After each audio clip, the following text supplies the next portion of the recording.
Sometimes in life, we see that it is very difficult to be sure of something. Sometimes, when we are not sure about something, we tend to be anxious, we tend to be nervous.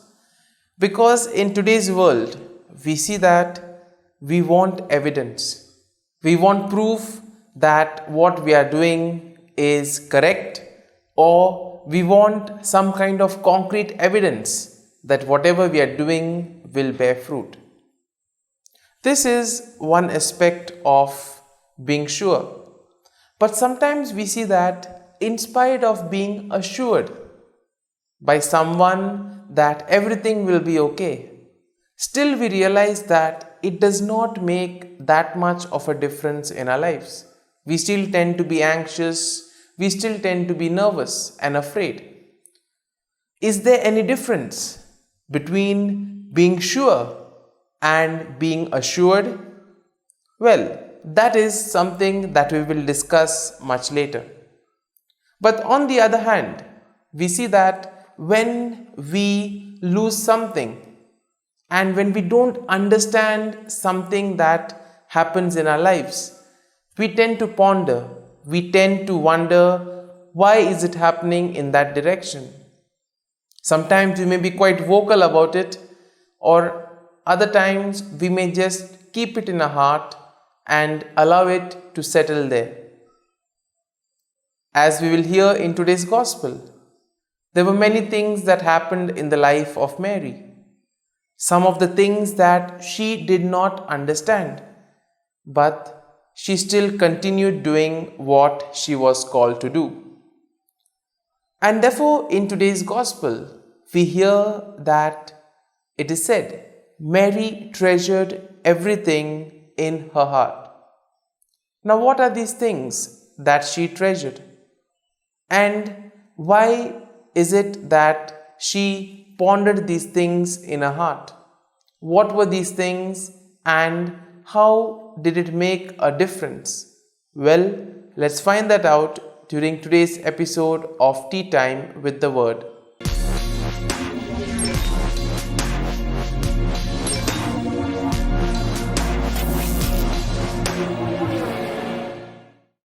But before we can begin our reflection, let us take a look at the readings for Saturday in the 12th week of Ordinary Time. Today's first reading is from the prophet Isaiah, chapter 61, verses 9 to 11, and the Gospel is from the Gospel of Luke, chapter 2, verses 41 to 51. Now today the church celebrates the feast of the Immaculate Heart of Mary. Yesterday we had the feast of the Sacred Heart of Jesus. And today we have the feast of the Immaculate Heart of Mary. And this feast invites us to celebrate the single-heartedness of Mary. Today's Gospel, in a very special way, also brings out this aspect of single-heartedness of Mary. It brings out one dimension of this single-heartedness. And what is it? It is mainly her pondering heart. If you analyze the life of Mary, you will see that there were a number of situations wherein Mary did not know what was happening. You can take the instance of the Nativity or that of the Annunciation. The angel appeared to her and told her that she would give birth to the Son of God. Again, we see that she put her faith and trust in the Lord and said yes. Secondly, at the time of the birth of Jesus, there was no place for her to give birth. But still she put her faith and trust in God and continued doing what she was called to do. At the same time, we see that there were so many instances. We have the prophecy of Simeon, where it was said that a sword would pierce her heart. Probably when we hear some things like this, we would get worried, we would get all anxious, and we would be curious to know what is that will happen to us? And why did this person say something like this? But we see that Mary was calm and collected. Whenever she heard all these things, she kept them in her heart, which shows her faith and trust in the Lord. In today's gospel, in particularly, we will see that she has yet another instance in her life that she does not understand. Today's gospel bring out this single-heartedness of Mary quite explicitly. However, the same is implicit in the following instances. For example, when she hears Simeon's prediction, when her son appears to be telling her at the wedding at Cana that this does not concern us. And more prominently, when Jesus says, "Who is my mother? All who listen to me and keep my word are my mother, brothers and sisters." And then we see that in spite of all these instances, Mary kept on pondering over all these events in her heart. Today's first reading in particular tells us about the assurance of the Lord. The Lord assures that in spite of all the trouble, in spite of all the challenges that we may face, He will deliver justice at the appropriate time. And therefore, we may have instances wherein we tend to be worried, wherein we tend to be afraid of what will happen to us. But the Lord invites us to place our faith and trust in Him, that He will take care of everything, because ultimately it is the Lord who guides and protects us. Now, we have spoken much about the single-heartedness of Mary. In other words, we can say that this single-heartedness of Mary was not based on external evidence. It was based on trust in God. Therefore, as we have seen right from the time of the Annunciation, Mary did things placing her trust in God.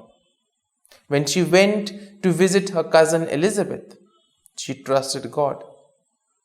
When she was about to give birth and there was no place to lay down, she trusted the Lord. When at the wedding feast of Cana, Jesus says, "My time has not yet come," she trusted the Lord. During Simeon's prophecy that a sword would pierce her heart, she trusted in the Lord. And here we see that there is a distinction that can be made between being sure and being assured. Now, what is the difference between the two? Well, when we say that we are sure of something, it implies that we have some kind of evidence, that there is some kind of proof for it, and we can be sure or certain, in other words, that whatever is there in front of us is as it is. Assurance, on the other hand, is something that requires faith, hope, and trust. There is no evidence for it. It is just that you're hoping, you're trusting that whatever is said will come true. And this is basically the difference between sure and assured. So therefore, we see that being assured speaks of an inner stance which rests on trust. And this gives us an invitation to reflect on God's ways with trust. We see that sometimes things happen in our lives, and when we say to place our faith and trust in the Lord, it means this exactly.